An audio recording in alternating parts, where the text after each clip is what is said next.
Para saudara dan saudari yang Tuhan cintai, selamat pagi dan selamat bertemu lagi dalam renungan harian dari Paroki Santo Fransiskus Assisi APO, edisi hari Rabu, tanggal 13 Maret 2024, dalam masa Prapaskah yang keempat.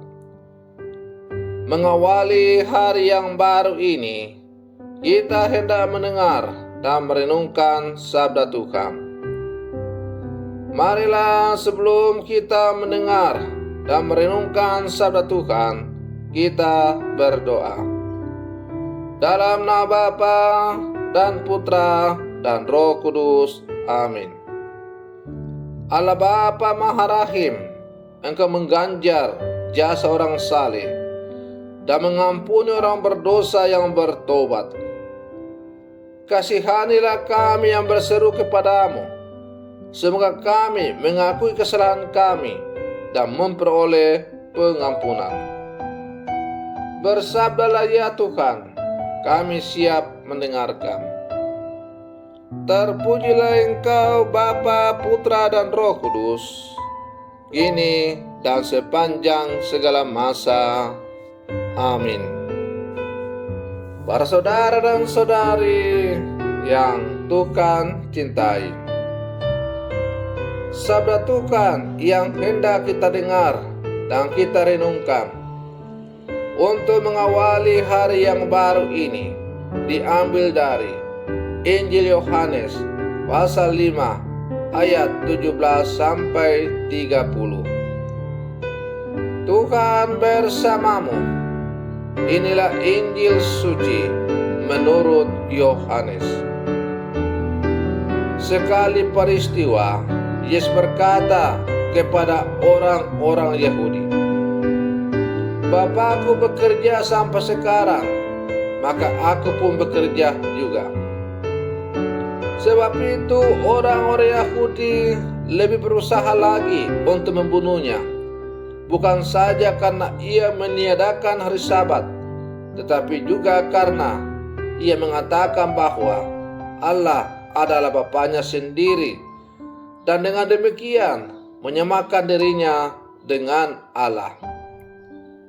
Maka Yesus menjawab mereka, katanya, "Aku berkata kepadamu, sesungguhnya anak tidak dapat mengerjakan sesuatu dari dirinya sendiri, jikalau tidak ia melihat Bapa mengerjakannya. Sebab apa yang dikerjakan Bapa, itu juga yang dikerjakan anak. Sebab Bapa mengasihi anak, dan ia menunjukkan kepadanya segala sesuatu yang dikerjakannya sendiri. Bahkan ia menunjukkan kepadanya pekerjaan-pekerjaan yang lebih besar lagi daripada pekerjaan-pekerjaan itu, sehingga kamu menjadi heran. Sebab sama seperti Bapa membangkitkan orang-orang mati dan menghidupkannya, demikian juga anak menghidupkan barang siapa yang dikehendakinya.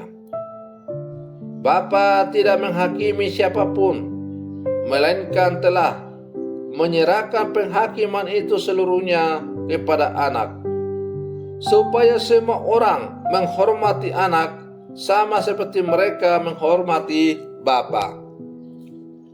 Barang siapa tidak menghormati anak, ia juga tidak menghormati Bapa yang mengutus dia.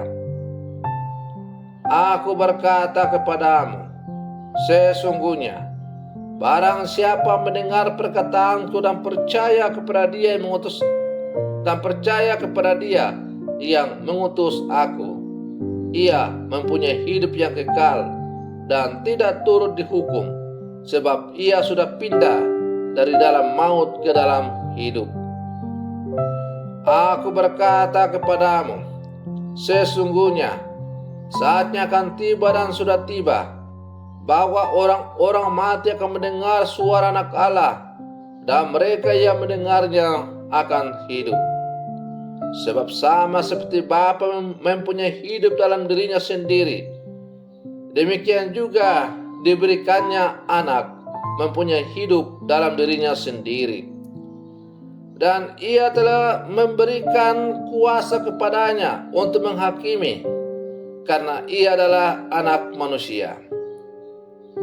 Janganlah kamu heran akan hal itu, sebab saatnya akan tiba bahwa semua orang yang dalam kuburan akan mendengar suaranya, dan mereka yang telah berbuat baik akan keluar dan bangkit untuk hidup yang kekal. Tetapi mereka yang telah berbuat jahat akan bangkit untuk dihukum. Aku tidak dapat berbuat apa-apa dari diriku sendiri.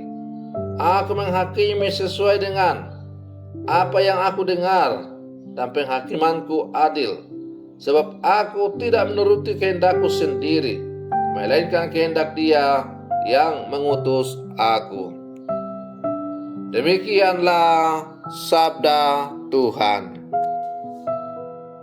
Para saudara dan saudari yang Tuhan cintai, melalui bacaan Injil yang baru saja kita dengar tadi, terjadi perdebatan antara Yesus dengan orang-orang Farisi. Titik persoalan perdebatan adalah bahwa orang-orang Farisi tidak mau menerima bahwa Yesus menyatakan dirinya sebagai anak Allah atau Allah adalah Bapanya. Dengan demikian, menurut pandangan orang Yahudi, Yesus menyamakan dirinya dengan Allah. Dan itu bertentangan dengan pandangan orang-orang Farisi. Yesus kemudian menjelaskan atau menunjukkan hubungannya yang dekat dengan Bapanya. 3 hal yang menunjukkan hal itu. Pertama, Yesus diutus oleh Bapa. Yang kedua, Yesus melakukan pekerjaan yang dilakukan oleh Bapanya. Dan yang ketiga, Yesus mendapat kuasa dari Bapanya untuk menghakimi. Dengan ketiga hal ini, Yesus menjadi utusan untuk memulihkan kembali ciptaan dan hidup seperti dikatakan oleh Nabi Yesaya dalam bacaan pertama. Selaras dengan itu, 3 kewajiban kita adalah menghormati Dia yang diutus oleh Allah, mendengar apa yang dikatakannya, dan percaya kepada apa yang dikerjakan, yang dikatakan dan dikerjakannya. Dengan itu kita mendapat kelimpahan hidup di dalam Yesus. Para saudara dan saudari yang Tuhan cintai, melakukan pekerjaan Allah berarti menyelaraskan pekerjaan kita sehari-hari dengan kehendak Allah sendiri. Atau dengan kata lain, menjadikan kehendak Allah sebagai satu-satunya kehendak tertinggi yang kita kejar dalam hidup kita sebagai orang-orang percaya. Segala sesuatu yang kita kerjakan, segala sesuatu yang kita usahakan, segala sesuatu yang kita raih, segala sesuatu yang kita mau capai, semuanya harus diselaraskan pada kehendak Allah. Karena hanya dengan menjadikan kehendak Allah sebagai patokan pedoman dalam berjuang dan meraih sesuatu, maka kita akan selamat sampai tujuan. Melalui pekerjaan dalam bidang apa saja dan sesederhana apapun, kita berpartisipasi dalam karya pertusan Allah yang menebus dan menyelamatkan. Para saudara dan saudari yang Tuhan cintai, hal itu hanya bisa terjadi apabila kita memiliki relasi dan hubungannya akrab dengan Yesus, Sang Penyelamat kita.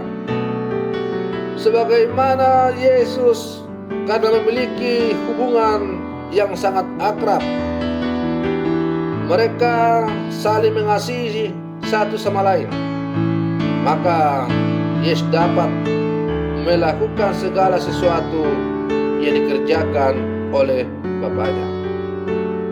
Demikian pula juga hanya kita sebagai murid-murid Yesus.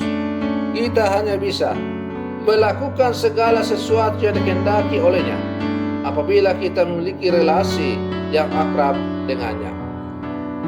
Karena itu, para saudara dan saudari yang Tuhan cintai, masa Prapaskah adalah merupakan kesempatan yang disediakan oleh gereja kepada kita untuk merenungkan, melihat kembali bagaimana tingkat relasi kita dengan Yesus, dengan Allah dalam kehidupan kita. Apakah kita sungguh-sungguh memiliki relasi hubungan yang akrab dengan Yesus, dengan Allah? Mari kita berlangkah maju bersama, terus memperdalam hubungan kita dengan Allah. Semoga kita juga semakin layak disebut murid-murid Yesus, anak-anak Allah. Semoga demikian. Selamat pagi. Tuhan Yesus memberkati.